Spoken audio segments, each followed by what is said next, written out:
मेरा नाम राधा है। मैं अपने माता पिता के साथ एक छोटे से शहर में रहती हूँ। मेरे माता पिता बहुत ही पुराने ख्यालातों के हैं। मैं मिडिल क्लास फैमिली से बिलोंग करती हूँ। मैं पढ़ाई करने में तो अच्छी नहीं थी, लेकिन मैं कबड्डी खेलने में बहुत अच्छी थी। मुझे कबड्डी खेलना बहुत अच्छा लगता था। स्कूल के तरफ से मुझे 2 मेडल भी मिला है। मैं अपने देश के लिए खेलना चाहती थी, पर मेरे घर वाले इसके लिए तैयार नहीं थे। वह बोलते कि लड़कियों को घर के काम ही शोभा देते हैं, खेलना कूदना तो बचपन तक ही सीमित होता है। अब तुम बड़ी हो गई हो, तुम्हें अपनी जिम्मेदारी समझनी चाहिए। उन्होंने मेरी शादी की बात करनी शुरू कर दी, पर मैं शादी के लिए तैयार नहीं थी, क्योंकि मैं किसी और से प्यार करती थी। पर यह बात अपने घर वालों को कैसे बताऊं, मैं समझ नहीं पा रही थी। शिवा देखने में बहुत अच्छा था और अच्छे खानदान से ताल्लुक भी रखता। शिवा के परिवार में उसके माता पिता और उसकी एक छोटी बहन है।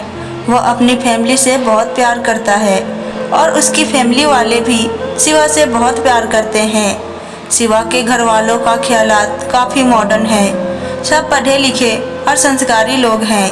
मैं मिली हूँ शिवा के परिवार वालों से। वो लोग जानते हैं मुझे, मैं उन्हें बहुत पसंद हूँ। उन लोगों का कहना है कि अगर मेरे घर वाले शादी के लिए मान जाए तो वो हमारी शादी हंसी खुशी करा देंगे।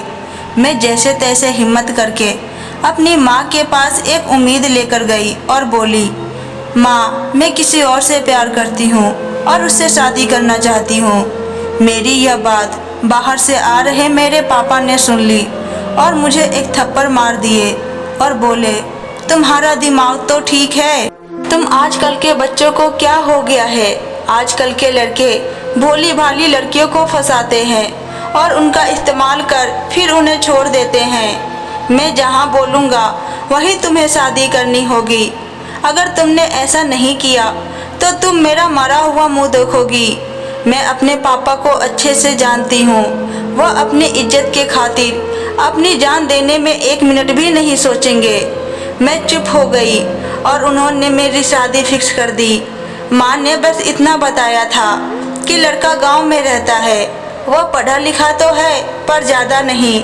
उसने मात्र 10वीं तक की पढ़ाई की है और वह गांव में खेती का काम करता है। उसके पास उसकी पुश्तैनी ज़मीन बहुत है। राजीव उनका इकलौता बेटा है। उनका नाम राजीव है। यह रिश्ता मेरी बुआ ने करवाया था। ना चाहते हुए भी मेरी शादी राजीव से हुई। मैंने शादी से पहले ना तो राजीव को देखा था और ना ही बात की थी। वह मेरे लिए बिल्कुल अनजान था और मैं उसके लिए। शादी के 1 महीने बीत गए। घर में एक बात मुझे बहुत अजीब लगी। माँ ने बताया था कि राजीव के परिवार में सिर्फ उसके माता पिता है, पर यहाँ पर तो उसके माता पिता के साथ एक और औरत भी रहती है, पर वो कौन है पता नहीं। उसका नाम रीना है।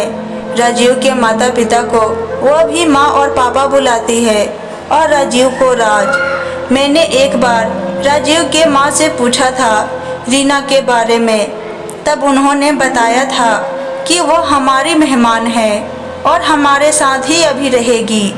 मुझे लगा राजीव के ममेरी या फुफेरी बहन होगी। देखते देखते टाइम बीत गया। एक दिन पता चला कि मैं पेट से हूँ। घर में सब लोग खुश हो गए। सबके चेहरे पर एक अलग ही रोशनी नज़र आने लगी। सब मेरी सेवा में जुट गए। इन 9 महीनों में मुझे ऐसा लगने लगा था जैसे मैं कोई महारानी हूँ। मैं बहुत खुश रहने लगी और एक दिन वह पल भी आ गया जब मेरे गोद में मेरा बच्चा आने वाला था। राजीव और राजीव के घरवाले मुझे हॉस्पिटल लेकर गए, जहां मैंने एक बहुत ही प्यारे से बच्चे को जन्म दिया। मेरे सास ससुर और राजीव बच्चे को देखकर खुश हो गए थे, जैसे मानो उनकी खुशियों का खजाना मिल गया हो। राजीव के घरवालों ने मेरे बच्चे का बहुत ही जोरों शोरों से स्वागत किया। धीरे धीरे दिन बीतने लगा। राजीव और राजीव के घर वालों का व्यवहार भी बदलने लगा था। राजीव अब मुझे समय बिल्कुल भी नहीं देते थे। उनसे बात करने के लिए मैं तरस जाती। एक छत के नीचे होकर भी हम दोनों एक दूसरे से काफ़ी दूर हो गए थे। एक दिन राजीव जब खेतों से आए तो मैंने उनसे बात करने के लिए उनके पास गई, पर वह बोले कि अभी उनके पास समय नहीं है। मैं गुस्से में उनका हाथ पकड़कर अपने कमरे में ले जाने लगी। तभी रीना वहां आ गई और उसने मुझे राजीव से दूर कर दिया। मुझे बहुत बुरा लगा। मैं उसे गुस्से से बोली, तुम्हारी हिम्मत कैसे हुई मुझे राजीव से यूँ दूर करने की? मैं राजीव से कुछ बात करना चाहती हूँ और मेरा हक भी है, तुम मुझे नहीं रोक सकती। पर उसका जवाब सुनकर मैं हक्का बक्का हो गई। उसने कहा, कौन सा हक? किस हक की बात कर रही हो तुम? क्या राज तुम्हारे साथ जाना चाहते हैं? राजीव ने ना में सर हिलाया। मैंने कहा, राजीव, मैं आपकी पत्नी हूँ, मेरा हक है आप पर। मैंने फिर से राजीव का हाथ पकड़कर अपनी तरफ खींचना चाहा, पर इस बार रीना ने मुझे एक जोरदार थप्पड़ मारा। मैं गुस्से में बोली, तुम एक मेहमान हो तो मेहमान की हद में रहो, वरना मुझसे बुरा कोई नहीं होगा। इस पर राजीव ने कहा, रीना कोई मेहमान नहीं, मेरी पत्नी है। मैं चौंक गई और बोली, क्या बोल रहे हैं आप? क्या आप मेरे साथ कोई मजाक कर रहे हैं? राजीव ने कहा, नहीं, मैं तुम्हारे साथ कोई मजाक नहीं कर रहा। तुमने जो सुना वह सही सुना। रीना मेरी पत्नी है। तो फिर मैं कौन हूँ? मैंने गुस्से से पूछा। राजीव बोले, मेरी दूसरी पत्नी, जिसे मैंने शादी सिर्फ बच्चे के लिए की थी। मैंने कहा, क्या कह रहे हैं आप? मुझे कुछ समझ में नहीं आ रहा। आप साफ साफ बताइए, बात क्या है? तब राजीव ने कहा, रीना और मेरी शादी को करीब 5 साल हो गए हैं। मेरी और रीना की शादी लव मैरिज है। मैंने अपनी मर्जी से रीना से शादी की थी। करीब 3 साल तक हमारा कोई बच्चा नहीं हुआ। हमने जब डॉक्टर को दिखाया तो डॉक्टर का जवाब था कि रीना कभी मां नहीं बन सकती, बच्चेदानी में गांठ है। पर मैं अपने घर का इकलौता संतान था, तो इस घर का वारिस भी चाहिए था मुझे। इसलिए मैंने दूसरी शादी करने का फैसला किया। पर वह शादी बस एक बच्चे तक ही सीमित रहेगा, यह मैंने रीना को वचन दिया था। और फिर मेरी शादी तुमसे हुई। मेरा रिश्ता तुमसे सिर्फ तब तक था जब तक कि मेरा बच्चा इस दुनिया में नहीं आया था। अब मैं तुमसे कोई रिश्ता नहीं रखना चाहता। तुम चाहो तो अपने घर जा सकती हो। मैंने कहा, तुम कितने मतलबी हो राजीव। अपने मतलब के लिए तुमने मेरी जिंदगी बर्बाद कर दी। बड़ी आसानी से तुमने कह दिया कि तुम अब जा सकती हो। पर कहाँ जाऊँ मैं? क्या समाज मुझे अपनाएगा? क्या नाम देगा वो मेरा? दूसरी पत्नी या छोड़ी हुई पत्नी? राजीव चुपचाप वहाँ से चला गया। मैं अपने कमरे में जाकर बहुत रोई। मैंने अपने घर वालों को फ़ोन किया और उन्हें सारी बात बताई। मेरे पापा अगले दिन ही मेरे ससुराल पहुँचे और मेरे सास ससुर से बात किए। मैं भी वहीं पर थी। तभी राजीव वहाँ आया और मेरे हाथ में डिवोर्स पेपर पकड़ा दिया और बोला, इस पर सिग्नेचर कर तुम आज़ाद हो सकती हो इस रिश्ते से। मेरा बच्चा मुझे दे दो और आज़ाद हो जाओ और अपनी ज़िंदगी नए तरीके से शुरू करो। मुझे राजीव की यह बात सुनकर बहुत गुस्सा आया। मैंने कहा, चाहे कुछ भी हो जाए, मैं अपना बच्चा तुम्हें कभी नहीं दूंगी। मैं कोर्ट तक जाऊंगी, पर मैं अपना बच्चा तुम्हें नहीं दूंगी। तुम्हें जो करना है कर लो। और मैं अपने कमरे में गई, अपना सामान पैक की और अपने बच्चे को गोद में उठाकर बाहर निकल गई और पापा से बोली, चलिए पापा, अब हमारा कोई काम नहीं यहाँ पर।